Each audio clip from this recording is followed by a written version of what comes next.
દેવાયતભાઈ બધા ડાયરામ બોલે સુરેશભાઈ કે ભાઈબંધ એક તમે બારોટ રાખજો, મર્યા પછી પણ યાદ કરે.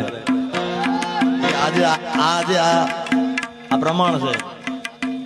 બારોટ ભાઈ નમસ્કાર મિત્રો અને સ્વાગત છે તમારા બધાનો આજના નવા વિડીયોમાં. તો વિડીયોમાં વાત કરવાની છે જિગ્નેશ બારોટ અને દેવાયત ખવડની દોસ્તી વિશેની. ભાઈ કે દેવાયત ખવડ અને જિગ્નેશ બારોટની વાત કરીએ તો પહેલાં તો એ લોકો જે છે એકદમ વિરોધમાં આવી ગયા હતા. શરૂઆતમાં તો વિરોધમાં આવી ગયા હતા, પણ ત્યારબાદ જે છે જિગ્નેશ કવિરાજ અને આ દેવાયત ખવડનું સમાધાન થઈ ગયું હતું.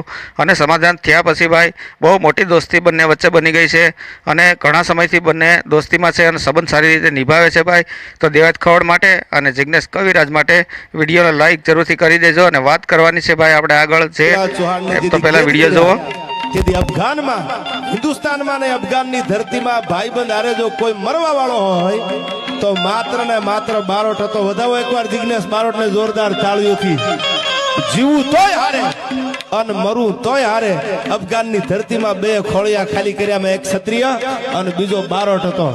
આ જગ્યા ભાઈ આ વચમાં એટલે તો ભાઈ તમે જોયું કે દેવાયત ખવડ અને જિગ્નેશ કવિરાજ એકબીજાના ખૂબ જ વખાણ કરે છે અને ખરેખર ભાઈ વખાણ કરવા લાયક દોસ્તી પણ બંનેની છે. બંનેને પહેલાં તો વિરોધ હતો અને ક્યાંક ને ક્યાંક વિરોધ હતો, તેનું સમાધાન થઈ ગયું છે. અને સમાધાન થયા પછી આજ સુધી દેવાયત ખવડ અને જિગ્નેશ કવિરાજ વચ્ચે ક્યારેય પણ ક્યાંય પણ વિરોધ થયો નથી અને બંને એક ભાઈની જેમ સાથે રહે છે અને ક્યાંય ને ક્યાંય ભેગા થાય તો એકબીજાને ફૂલ સપોર્ટ કરે છે. અને ખરેખર આ રીતે જ ભાઈ હોવું જોઈએ કે કોઈ પણ જ્ઞાતિના હોય તો જ્ઞાતિ સામું ન જોવું જોઈએ અને ભાઈની જેમ રહેવું જોઈએ, જેથી કરી અને આપણે પણ કામ કરવાની મજા આવે.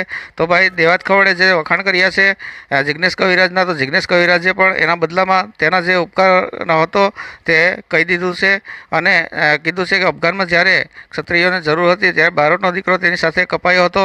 તો ખૂબ વખાણ કર્યા છે અને ખૂબ દોસ્તી ગાંઠ છે. તો આગળ આપણે વિડીયો જોવાનું છે, તો વિડીયો જોઈએ અને વિડીયો લાઈક જરૂરથી કરી દેજો. દેવાયતભાઈ બોલતા જ હોય છે ઘણા કાર્યક્રમમાં, એમાં આ બોલેલા એટલે મને યાદી થઈ કે જીવતા તો યાદ કરે પણ મર્યા પછી પણ બારોટ યાદ કરે યાર.